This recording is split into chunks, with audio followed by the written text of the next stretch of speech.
Firstly, thank you very much for your time and talking to GameSpot today. Obviously, this week, Sony has talked a lot about Vita and your plans for the handheld. Are you able to tell us internally what your benchmarks for success for the console is? Are there any numbers that you're able to share at all? Well, we are talking about, the success of PSP. We are pretty much happy with the numbers we've done with PSP, over 70 million, maybe 71 million so far. And we are talking about at least, in the lifetime of PS Vita, we'd like to do a similar number or even better. So that's our goal. Okay. Now, obviously, there's two different units coming out. You have Wi-Fi only and you have 3G only. Are there any expectations about what consumers will prefer, one over the other? Yeah, it's very interesting. I say interesting because, we have lots of discussions, between the headquarters and each regions and territories. And the reactions come back, differently, from different countries. But overall, it's interesting to see people like early adopters. My personal expectations is early adopters would go for 3G and Wi-Fi model because, myself being the early adopter of many things, tend to pick the most premium model when I have choices. But we really believe the importance of having the options to consumers because $250 is still a lot of money for many people, so we believe that for certain group of people price is very important. So I would say personally 50-50 is my personal expectation. So you also revealed the Japanese launch lineup this week. I believe it's 26 titles. Can you tell me a little bit about what your plans are for post-launch? Do you have an expectation of how many games in the following months will come out for Vita?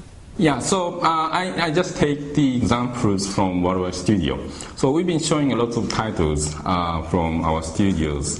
And amongst the 26 titles that we announced for the launch of Japanese market, 3 of 26 were studio titles. It's Uncharted, Golden Abyss, Little Deviants, and Hot Shots Golf 6.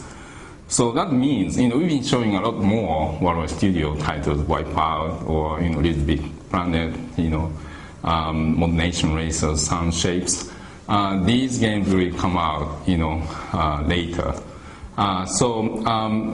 We have a very good feel that every month, after the launch, we'll see some key titles coming out in Japan, and of course, all these titles will be ready, in theory, for the launch of Vita in US and European market. So you expect that there will be more, like over and above the 26 that's launched in Japan when it eventually hits Western markets? Yeah. In the press conference that SC Japan had, Kano-san announced that there are, over 100 titles in development, and he showed lots of names of those titles.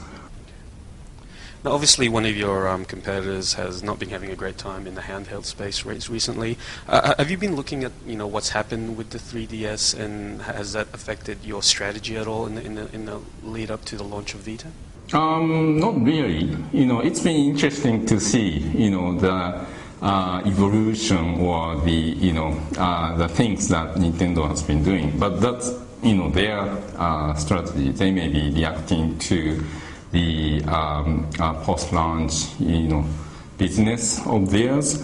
But we've been dead focused on the strategy that we have, and we are pretty much very, very happy that we've been hitting all of the goals that we set to ourselves, like launch by the end of this year. We are able to announce the launch of Vita in Japan on December 17th. We already set the goal to launch starting end of this year. So we are doing it, and we have both 3G Wi-Fi model and Wi-Fi model ready, and we have the largest number of titles to go with the launch in Japan in the history of PlayStation hardware. And I'm personally very happy that we have Uncharted and Hot Shots is really popular in Japan. And Little Deviants show off the unique capability of Vita. So our studio is able to support the launch of Vita with significant titles. So I'm very, very happy. Now, one of the other strong focuses for the handheld is a focus on downloadable content. So you're going to have all of the games available on the store at the same time as retail. What sort of reaction has that elicited from retailers and publishers? I think people understand it's about the time, this is happening, and I think people are very, very receptive to the idea, especially for consumers. They'll have the options. Some people really like to go all digital. They don't want to carry around, different cartridges or discs, anymore. They want everything on one place, and they can do that. Or some people would like to go to the store and shop in the store and purchase some physical media and play the games right away. So we are offering the options. Now, I don't know if you had a chance to look out on the TGS floor yet, but I think about a quarter of it is now made up of mobile phone games. Now, I know that in the past Sony execs have said that they don't see gaming as a threat, but is it something that potentially could take away oxygen or noise about the Vita launching? Do you see it crowding into that same mind space that in the consumer's head? Well, as far as launch of Vita is concerned, I don't think the popularity of smartphone gaming has anything to do. At the launch, there are lots of gamers are really excited about PS Vita. When the markets collide is when you look at the very, very casual audience. The casual people always play games on medium that they don't have to purchase additional hardware like on the PC or like on social media, and it's the same. The cell phone games with the ability to download very quickly. And in many cases for free, that's great for casual audience. And PS Vita, of course, has the capability to handle these type of games as well. But for people who are interested to just spend some time, kill some time with some easy to get into games and don't want to spend much money to play games. They would look for smartphones. So when we try to expand the market for PS Vita, down the road, we'd like to see how those casual audience would embrace what we'll be offering at the time on PS Vita. Now, I guess it's been almost a year, maybe 10 months or 9 months since you first officially unveiled Vita to the world.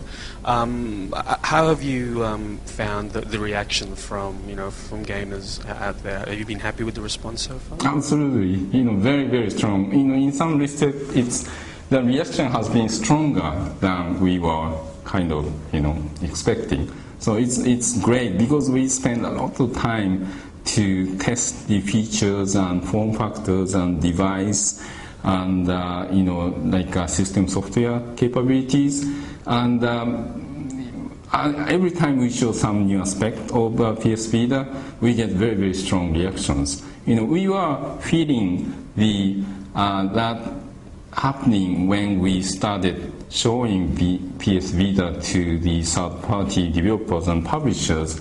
They really grabbed onto the idea of PS Vita, and they really liked how they feel when they hold PS Vita in their hands. So we are getting pretty good feeling. But when we started really giving chance to consumers to play games on PS Vita, we are so happy how they are tweeting or blogging or writing to us how excited they are and how good it feels. I've been checking the tweets and blogs from people who were here in TGS yesterday, and there are lots of strong positive comments. So that's super exciting. I was going to say, are you going to walk on the floor later and just see how everyone is reacting to it? Well, when I was there at TGS booth, I felt sorry for people waiting in line. Many games had over 60 minutes of wait. And I like what SC Japan did so that everyone who is waiting in line had a good view of the large screen, showed all the trailers of PS3, PS Vita and PSP titles, and they are watching the trailers. So obviously this is completely speculative. In the event of a new PlayStation console coming out in the future, do you have plans to have the same level of compatibility as you currently do now with the PS3 with the Vita? Oh, you mean connectivity? Yeah. I think connectivity, not just between PlayStation devices, but across different devices, is going to be more and more important, and it's something people expect more. For example, we announced the project PlayStation Suite, yesterday. We talked about the SDK that small developers can develop software on some Android devices as well as PS Vita. So there will be more and more contents and network services that will be available across different types of devices. And when you looked at what we showed yesterday, what we can do, you can do between PS Vita and PS3 and compare that to what we were able to do between PSP and PS3. The advancement of technology really allows something very, very interesting when you connect two powerful devices together. So when we add in the future a new family to PlayStation products, it's going to be very well connected to other parts of the family. Speaking of PlayStation Suite, what are, I guess, the latest plans to add even more games to the Xperia Play range as well? Well, Xperia is the Android phones, so it plays, basically, most of the Android games, as I understand, and they also plays some PS1 EMU games that we are providing. So from Xperia Play standpoint, they've been working to expand the availability of Android games optimized for the unique capability of the device. That I understand from talking with Sony Ericsson people. And from PS Suite standpoint, what we announced yesterday is a new SDK that we will release the beta version in November, so that developers can create new contents or port their contents onto the SDK, so that they can release on PS Store starting next springtime for PS Vita as well as certain Android devices. So what we've been doing to support Xperia Play with releasing PS1 EMU title is just a very small part of overall plans under PS Suite project. One last question then. Obviously, the Japanese release date was announced for Vita this week. When can we expect you guys to tell more about the international release dates?